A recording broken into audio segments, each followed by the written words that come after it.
Hi guys, welcome to the widget testing section of the definitive guide to testing Flutter Applications video series. So in this widget testing section, we're going to be testing widgets. And so before that, let's give an overview of widget testing. So widget testing can be considered one step up from unit testing because instead of testing a single class or block of code, widget testing, as the name implies, tests widgets. So basically all the UI you see in Flutter is a widget. And Flutter he loves using widgets, so it is fitting that we test them. And the primary method used for this type of testing is called the Widget Tester, as you see here, which allows for the building and interacting of widgets in a test environment. Widget tester instances are created by using the test widgets function, which are functions that encapsulate each individual widget test. Now let's test the date picker widget in our functionality. So right here, what we see is a date picker, and pressing the right or left arrow buttons allows us to scroll between dates, and we're going to isolate this functionality and test this widget only. So we're not going to test the whole app or the whole screen. We're going to just test that date picker widget. And here's the widget test. It's contained in the calorie tracker application test widget test dayview file, and basically we're using pump widget to inflate this show date picker widget, and then we're using expect and find by type to expect a widget of type show date picker and expect that we find one widget. So we're using this find by type method to find the widget that was just inflated. And these two default platform override target platform Android. So this is basically done to signal that this test is testing on an Android platform and not something else. As you know, Flutter is a multi-platform framework, so it can run on iOS, Google Chrome, Android, and others. So we're just focusing on Android here. So let's run this test, and this might take some time, and I'll try to fast forward. Okay, so now our test right here has passed. As we see right here, all tests have passed, and this is our test description. So this first widget test has passed.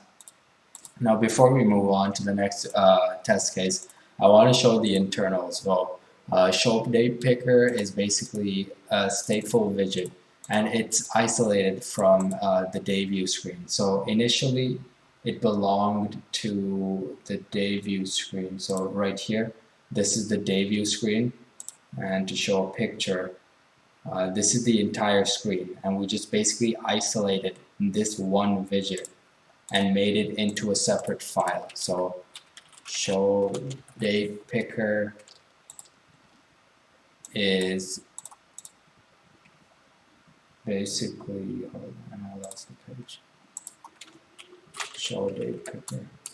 Yeah, so right here, this is the date picker when it was part of the day view screen. But what we've done here is we've extracted that widget and made it into its own file. So we've isolated that widget, and we're going to purely inflate this widget and test its functionality.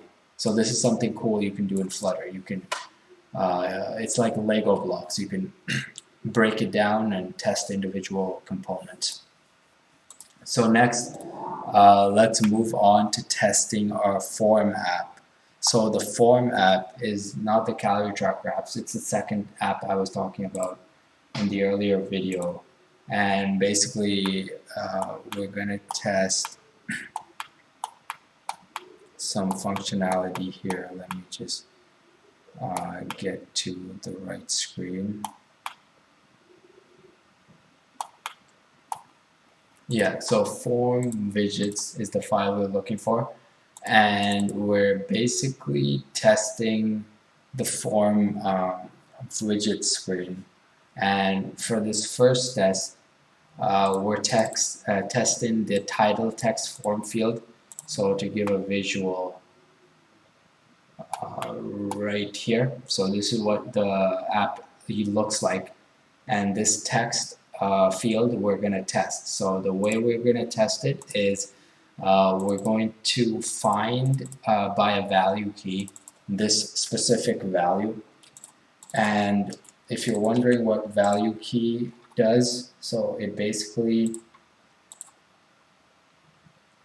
so let me turn to right here. So we can see text form field, and this is basically our title field that we see over here.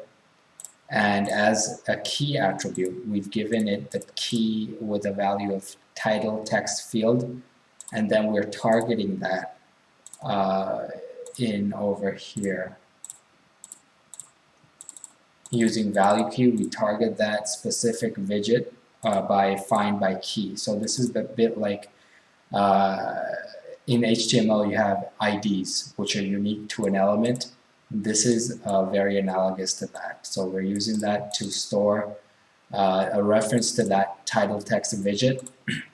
Then we're going to use the enter text method to enter some text. So I'm using this phrase, know thyself, and we're entering it into this text field. Now we're going to use pump and settle. So pump and settle is basically a method that's used to let the frames settle.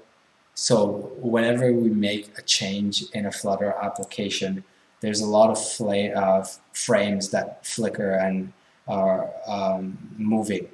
When the frames stop, meaning the application has come to a state of staticness or not interacting with anything, that's when this hold or this await keyword or method will be allowed to progress. So until then, we're basically waiting for the application to settle down, because once we enter a text, if we don't use this pump and settle method, it'll go right away into searching for know thyself text without giving it time to settle. As we all know, applications take a quarter of a second around there to fully reflect the changes that we make to them. So that's what this method does. Next, we have find by text. So basically we're saying we want to find a widget that contains the text know thyself. And since we added know thyself here, it's fitting that we should find one. Now, as a corollary to that, we're going to say know thyself should not be found. So we're going to say finds nothing, meaning 0 widgets should be found. And that's this test right here. Next, we can move on to the date picker widget. So the date picker widget is basically this widget right here. And what we're going to do is we're going to tap on it. We're going to wait for it to settle down. We're going to select the 15th value. So what it'll show up is it'll show a date picking screen, and we pick the 15th date and then we click OK to submit that value. Then we say wait for it to pump and settle. Then we expect a widget to contain the date 15. So since 15, this date format is month, day, year, we're expecting 15 to be in the middle, and accordingly we have searching for text that says 15. And to support that, we are also making sure that the date view doesn't contain 14 or 16 and only contains 15. And this is the second test case. Next, we have the slider value. So the slider value is right here. It's basically a widget that you can slide back and forth. And the way we're testing this widget is the slider value is identified by a value key. Then we use slide to value method to slide this value over this much points. So slide to is an extension that was developed, and this extension allows us to slide the widget to a set point. So it allows us to slide the widget to a set point because it gets pretty complicated to test this functionality because Flutter doesn't inherently support testing slider widgets. So we have to kind of make our own functionality here. And we're passing in the value of 20 because, so what we're testing is the value of 100, but we're passing in the value of 20 because this method, the calculations for this method are not one-to-one alignment. So if we pass in a value of 100, it's not going to amount to 100, but if we pass in a value of 20, it will amount to 100. So that's just a trial and error process where we have to experiment a bit and see where the slider value is at in order to find what value to enter here and then what value to expect. So once we've slid the value we want, we pump and settle, and we get the first widget in this value by key. So basically we have a reference to the slider widget, and getting the first widget lets us take that widget and assign it to a slider type. Then we check the value of that slider type or that slider variable, and it has to be 100, and if it's less than 100 it should be false. If it's more than 100 it should be false. So it should be exactly 100. So that's pretty straightforward. So now we're coming to our last test here. So in the navigation screen, when we click the submit button, we should expect to see error messages in response to having empty form fields.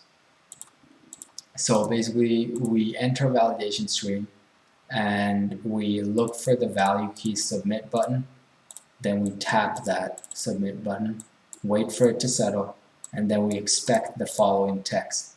Please enter a noun, enter an adjective, and you must agree to terms of service, and find one widget for all of them.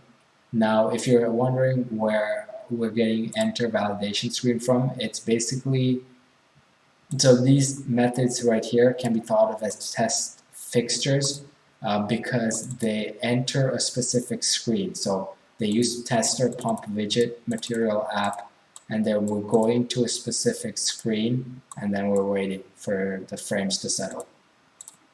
So this one goes to the form widget screen, and this one goes to the validation screen. This is just a very convenient and dry way to not repeat our code and keep similar functionality without duplicating code. So that's what we're doing here. And now we can run our tests. So let us run our tests. This will take a while. I'll try to fast forward. Okay, so now we just ran our form app widget tests, and we can see all four test cases have passed. So that is good. In case it fails, we'll have to go back and start debugging them. But in this case, it has passed, so we're good. So this concludes the widget testing section. I'll see you in the next section, which is going to be integration testing.